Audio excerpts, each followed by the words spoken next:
Hello guys, आज हम लोग देखेंगे हाइगेंस के द्वितीयक तरीकाओं के सिद्धांत के आधार पर परावर्तन की व्याख्या।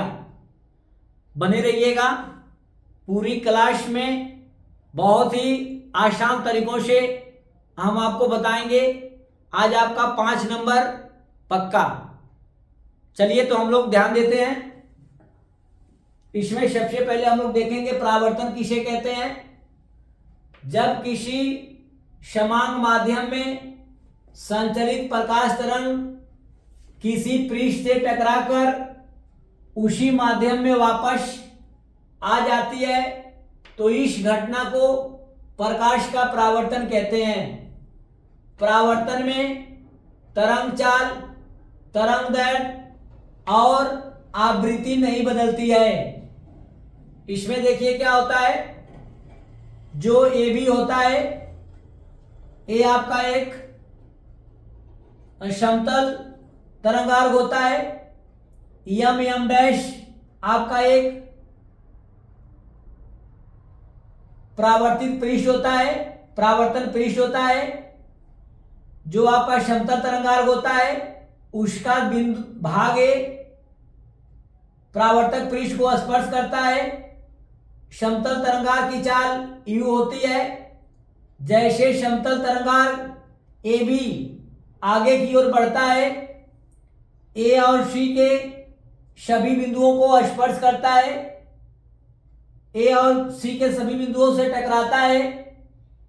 हाइगेंस के तरंग सिद्धांत के आधार पर इन सभी बिंदुओं से सभी दिशाओं में द्वितीयक तरीकाएं निकलती हैं जो पहली तरंग की चाल से चलती हैं। माना B को C तक आने में T समय लगता है, अतः BC बराबर यानी दूरी बराबर चाल गुणे समय U गुणे T हो जाएगा। इक्वेशन 1 बना लेंगे।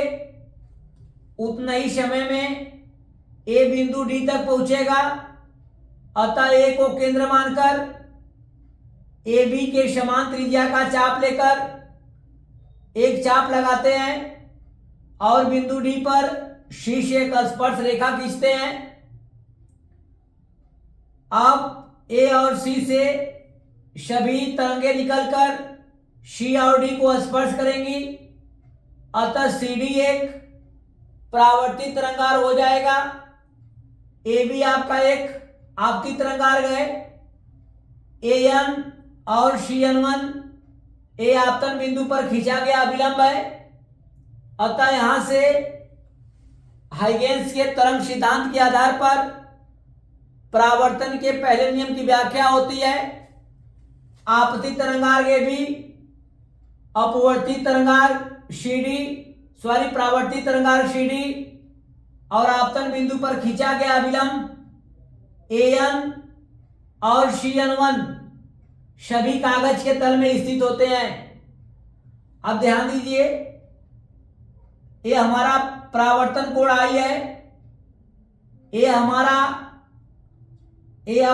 आपतन कोण आई है और ये हमारा परावर्तन कोण आर है। ये पूरा कोण 90 डिग्री होता है।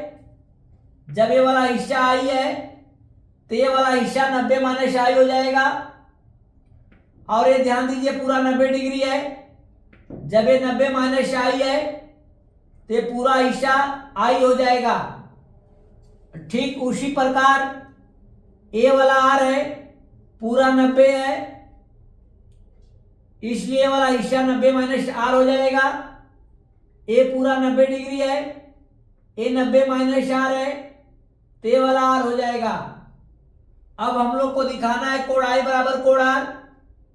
इसके लिए त्रिभुज ए बी सी लेंगे, ए बी सी, और त्रिभुज A D C, A D C लेंगे।